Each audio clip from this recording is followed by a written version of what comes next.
Good morning, students. Myself, Dr. Kusum Jangiriwal, assistant professor government college Kishangarh. आज हम BSc part 3 के लिए जो टॉपिक पढ़ेंगे वो टॉपिक है इंट्रोडक्शन टू इकोलॉजी, यानी कि हम इकोलॉजी के बारे में सामान्य जानकारी प्राप्त करेंगे।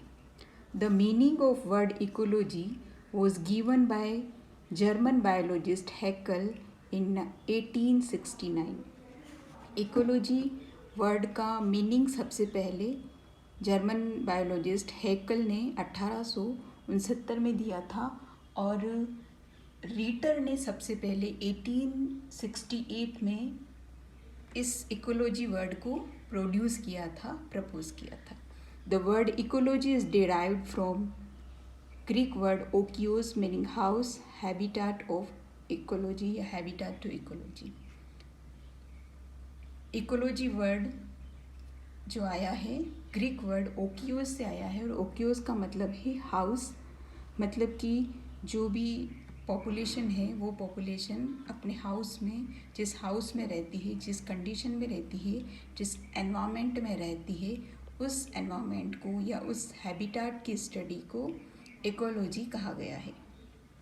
Ecology is defined as the study of interrelationship of different organism with each other and with their environment।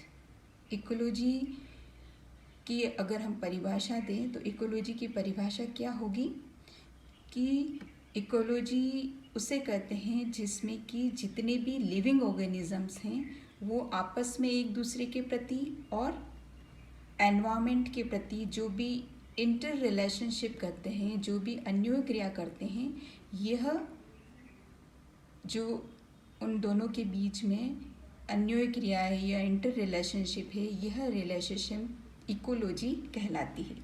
Classification of ecology, ecology को अगर हम क्लासिफाई करने की कोशिश करें तो स्टडी एरिया के आधार पर इकोलॉजी को हम दो पार्ट में डिवाइड कर सकते हैं, auto ecology and syn ecology. Auto ecology, it deals with the study of an individual species of the organism called as its population and it is also called as is like species ecology. Auto ecology क्या है? Auto ecology का मतलब है कि किसी specific species का उसके environment के प्रति जो इंटरेक्शन स्टडी किया जाता है वो कहलाता है पॉपुलेशन इकोलॉजी या species ecology. Second one is syn ecology, it deals with the study of communities, their composition, their behavior and relation with the environment. It is also called as ecology of communities। Community ecology यानी कि समष्टि ecology. तो एक specific environmental area है, उस environmental area में जितनी भी समष्टि है, जितनी भी स्पीशीज़ हैं, उन स्पीशीज़ का आपस में रिलेशन क्या है और उनके एनवायरमेंट के प्रति क्या रिलेशन है, वो जो इंटरेक्शन होगा वो इंटरेक्शन कहलाएगा सिन इकोलॉजी। सेकेंड टाइप क्लासिफिकेशन का है वो है हैबिटाट। हैबिटाट के आधार पर इकोलॉजी को कैसे क्लासिफाई कर सकते हैं?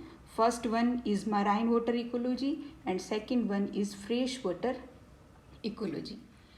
मराइन वाटर इकोलॉजी जैसे कि ओशियन या डीप सी या इस्चुरी। इस्चुरी मीन्स वो स्थान जहाँ पर कि समुद्र और नदियों का संगम होता है, जहाँ की फ्रेश वाटर और सी वाटर दोनों का संगम होगा, वो कहलाएगा एस्चुरी। फ्रेश वाटर इकोलॉजी दो टाइप की हो सकती है। लॉटिक, जहाँ कर कि रनिंग वाटर जितना भी है उसमें जैसे कि रिवर्स हो गई, झरने हो गए, तो जहाँ पर पानी बहता रहता है उस पानी की जो इकोलॉजी होगी, उस वाटर की जो इकोलॉजी होगी वो फ्रेश वाटर इकोलॉजी कहलाएगी। और दूसरी टाइप की इकोलॉजी होगी लैंटिक इकोलॉजी यानी कि स्टैंडिंग वाटर इकोलॉजी।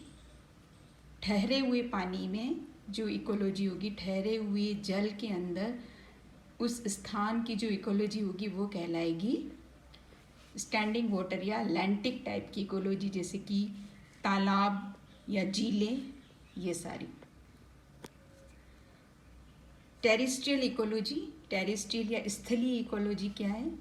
वो हो सकती है जितनी भी ज़मीन पर जो इकोलॉजी हो, इकोलॉजिकल लैंड्स होंगे वो होंगे, जैसे कि grassland ecology, forest ecology and desert ecology.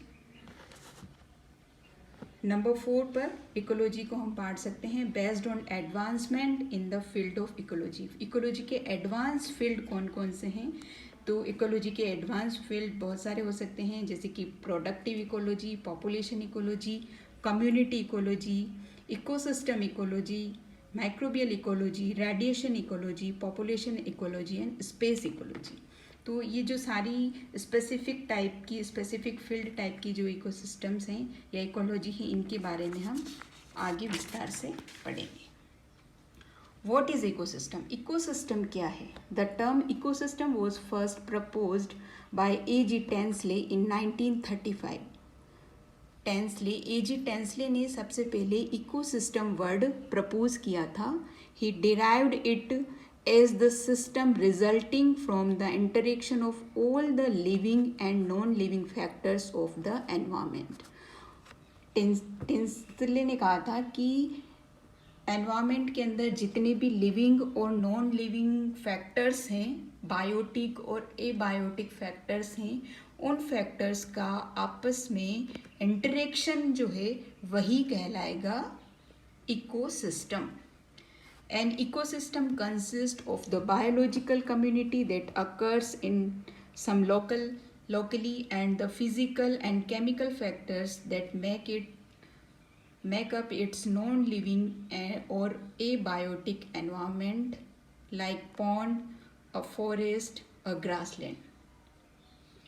तो इकोसिस्टम में बायोलॉजिकल कम्युनिटी जो है वो बायोलॉजिकल कम्युनिटी अपने एनवायरनमेंट के साथ फिजिकल और केमिकल रिएक्शन करके जो भी इंटरेक्शन होगा वो इंटरेक्शन इकोसिस्टम, टोटली इकोसिस्टम कहलाएगा, जैसे कि पॉन्ड इकोसिस्टम, फॉरेस्ट इकोसिस्टम या grassland ecosystem. Types of ecosystem, ecosystem की क्या क्या टाइप्स हो सकते हैं, कितने प्रकार का इकोसिस्टम हो सकता है? नेचुरल इकोसिस्टम और दूसरा होता है artificial ecosystem. Natural ecosystem operate under natural conditions with very minor interference by man और ह्यूमन बींग्स। नेचुरल इकोसिस्टम में ह्यूमन बींग्स के द्वारा बिल्कुल माइन्यूट इंटरेक्शन या इंटरप्शन जो है उनका वातावरण के प्रति छेड़छाड़ जो है वो बहुत ही कम होती है। नेचुरल इकोसिस्टम 2 टाइप के हो सकते हैं, टेरेस्ट्रियल इकोसिस्टम जैसे कि फ्रेश फॉरेस्ट, ग्रासलैंड और desert ecosystem, and aquatic ecosystem like fresh water ecosystem and marine ecosystem. Fresh water again lotic और लैंटिक टाइप का हो सकता है।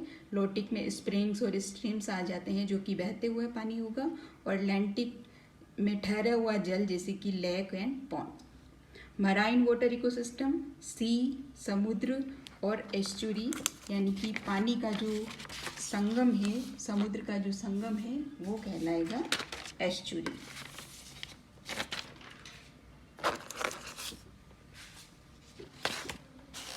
आर्टिफिशियल इकोसिस्टम, आर्टिफिशियल या अप्राकृतिक इकोसिस्टम क्या होता है?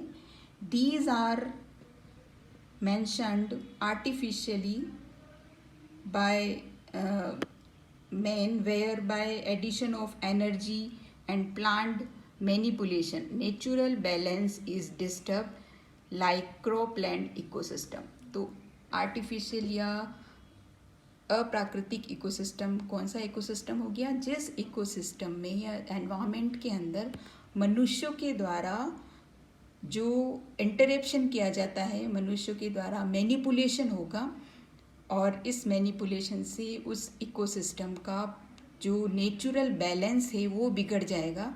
तो इस तरीके का जो इकोसिस्टम होगा वो कहलाएगा आर्टिफिशियल इकोसिस्टम, जैसे कि क्रॉपलैंड इकोसिस्टम। जितने भी हम फसलें उगाते हैं खेतों में और वहाँ उस खेत के चारों तरफ या खेत के अंदर जो एनवायरनमेंट या इकोसिस्टम डेवलप होगा वो इकोसिस्टम कहलाएगा आर्टिफिशियल इकोसिस्टम, क्योंकि हमने उस एनवायरनमेंट को अपने हिसाब से जैसे कि प्रोडक्टिविटी बढ़ाने के लिए या फिर उस एनवायरनमेंट को जैसे कि हम नए फॉरेस्ट डेवलप करते हैं, तो जो फॉरेस्ट डेवलप करते हैं सबसे प्रारंभ में, तो वो इकोसिस्टम भी आर्टिफिशियल इकोसिस्टम कहलाएगा, क्योंकि हमने उस लैंड के नेचुरल इकोसिस्टम को डिस्टर्ब किया है, उसको मैनिपुलेट किया है।